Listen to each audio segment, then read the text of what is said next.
Oh my gosh. I forgot a whole strand of hair in my braid. Oh no.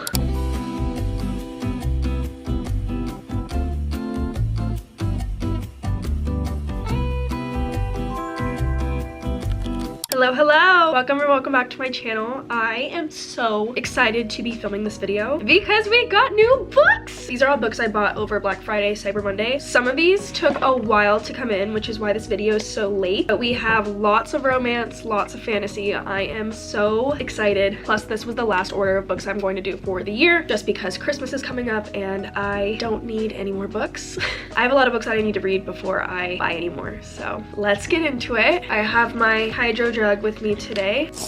I know in my past two videos I've said that I have been sick, which I'm finally starting to get over, but my throat still hurts so bad. I really should get it checked out, but it's getting better and better every day. Okay, for real this time, enough of me talking. Let's get into my book haul. I have 9 new books, and I am going to start off with my most anticipated purchase, and that is the King of Syd series. I have already owned King of Wrath, but the series stack doesn't feel complete without it. I'm so excited! King of Wrath is the first book in the King of Syd series. I talked about this in my last book video, so if you guys want to learn more about what this book is about, go check that video out. But let's dive into the next 4. I'm so excited! Okay, so the second book in the series is King of Pride. Now, we already meet these characters in book 1, but we get their story. This book is about Kai and Isabella. Now, this is a billionaire romance. All of the books in the King of Syd series are. Now, I know this romance is opposites attract, which I can already get that vibe from both of these characters. Now, I believe that Isabella works at Kai's club, and them being together obviously goes against protocol. Okay, it's me editing, so I got this shit totally wrong. It is not Kai's club, but he is on the managing committee, and then Isabella, she's still a bartender there. But there is a rule where members cannot be in relationships or physical with any employees, so got it a little mixed up, but that's basically a quick summary. Now, this is the next book I'm going to be reading. I am going to bounce back between the Empyrean series and the King of Syd series. I'm very excited to start this. Next, we have King of Greed. Now, this follows Dominic and Alessandra. From what I know, this is a second chance romance. This couple was married, but then got a divorce, and I believe this book navigates why the divorce happened and them working out their relationship again. I love a good second chance romance, but I've never read a romance book where the couple has been married and divorced. I've only read it where they've been dating, maybe even engaged, but never married. So a lot of people say that this is one of the best books in the series. Next, we have King of Sloth. This follows Xavier and Sloane. Hi, it's me again. His name is Javier, not Xavier. I should have looked that up before, so don't mind me mispronouncing that. We meet Sloane briefly in book 1, so I'm excited to get to know her a little more in book 4. Now, Sloane is Xavier's publicist, and from what I know, this story is very much, again, opposites attract and forced proximity. I'm very curious how they're going to portray the sloth in this book. I feel like that would be the most difficult to portray, this and Gluttony. I believe Gluttony's next, actually. So this is book 4. Then finally, I'm the most excited for this book. I am literally debating on just starting this one and reading the stories out of order, but this is King of Envy. Now, this follows Vuk and Ayana. This is the biggest book out of the whole series. There is going to be some depth. From what I know, Vuk,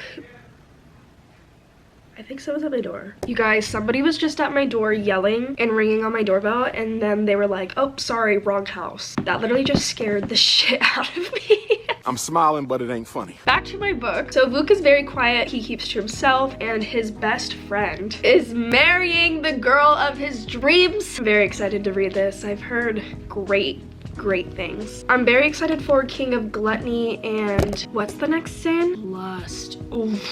I'm very excited for King of Gluttony and King of Lust. I have no idea what the plots for either of those books are going to be, but I know King of Lust is going to go stupid with Anna Huang. I also need to give Anna Huang her flowers because look at how pretty and cohesive each of these covers are, especially the green being Envy, and just, I'm obsessed. I love a good series that has cohesive or matching spines. Okay, moving on. The rest of my books are all fantasy reads because I am a fantasy girl. I have discovered that about myself this year, and with reading Fourth Wing, I definitely love a fantasy novel. You guys, I'm almost done with Fourth Wing. I have about 100 pages left, and I just want Zayden and Violet to be together.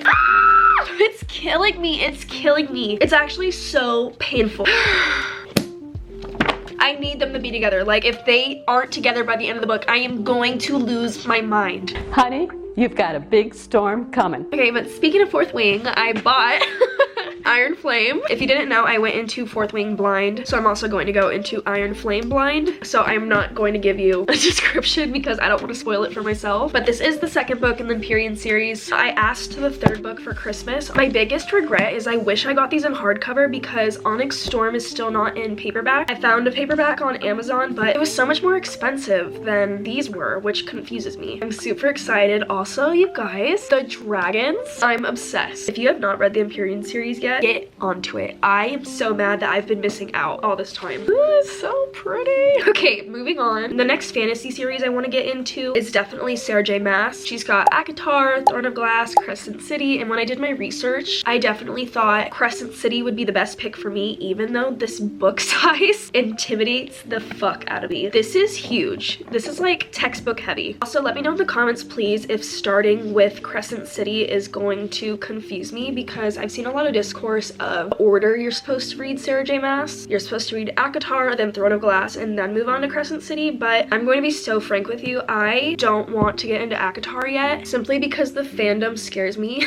That's such a stupid reason, but they do. They're just both a big commitment, while Crescent City is only 3 books right now. Are they all this big? Yes. Am I still going to read this at some point? Yes. Now, what caught my eye most about this fantasy is that it's an urban fantasy, so it's half fantasy world, then real world, which I think sounds like a pretty good time. Now they're in this world called Crescent City, and it follows our main character Bryce, and she is half human, half fae, which I think is going to be like a fairy or something, and she's seeking out revenge on these demons who murdered her friends. Then there is a fallen angel named Hunt who was assigned to help her out, and they just try to figure out this murder mystery. This sounds so fun. I'm very excited. I literally remember people reading books that look like this in the size in middle school, and I would always be like, those look crazy. I could never read books like that, and here I am. All right, next we have Caraval. If you follow my TikTok, you know the first copy that I ordered was a misprint. She's crisp. Oh, she's damaged. Hold on. Do you see that? She's a little bent.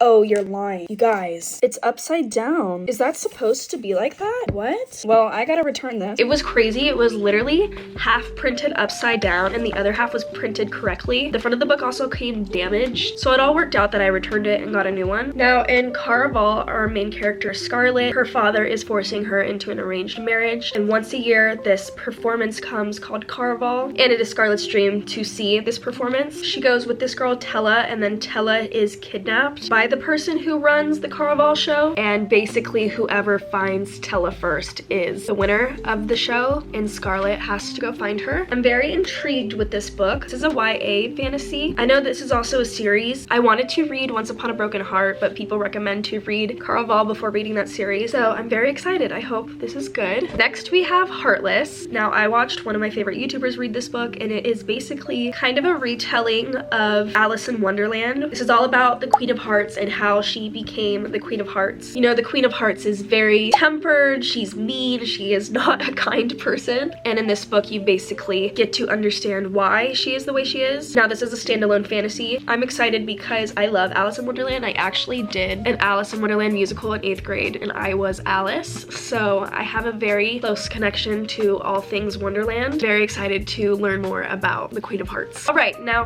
finally, I'm very, very excited to read this book when I get to it. It is called The House of Salt and Sorrows. Funny story about this book before I get into what it's about. I was on TikTok and a book recommendation video came on my For You page, and it was, if you liked this Barbie movie as a child, then get this book. I have 3 favorite Barbie movies growing up. These are movies that I will show my daughter. I wish I could watch daily. First one is Princess and the Pauper. The next one is Princess Charm School. And the third one is Barbie and the 12 Dancing Princesses. That movie gives me so much nostalgia. I'm actually going to start taking ballet classes, and it is heavily influenced by the Barbie movie. And I have to say, my aspiration to be a ballerina started definitely watching that movie for the first time. Anyways, back to the book. Now, the TikTok said that if the 12 Dancing Princesses was your favorite movie as a child, then to read House of Salt and Sorrows. So this book is basically basically a retelling of the 12 Dancing Princesses, and this follows Annalay and her 12 sisters, but 4 of them have died very tragically. And Annalay basically goes and investigates this death, and she uncovers all these curses, these visions, and some dark family secrets, and she's also attending these magical, mysterious balls each night with her other sisters. I'm very excited for this book. I think this book is going to give me a lot of nostalgia, which I'm very excited about. And that is basically my book haul for Black Friday and Cyber Monday. I can't wait to read all of these. I'm especially excited to finish up Fourth Wing so I can get back into the Kings of Sin series. My camera's about to die, it's flashing. I'm gonna do this outro really fast. Like this video and comment any books that are on your wish list this year. If you stayed to the end, I love you so much. I hope to see you next time. And make sure you are subscribed to see more of me so I can see more of you. All right, love you guys, bye.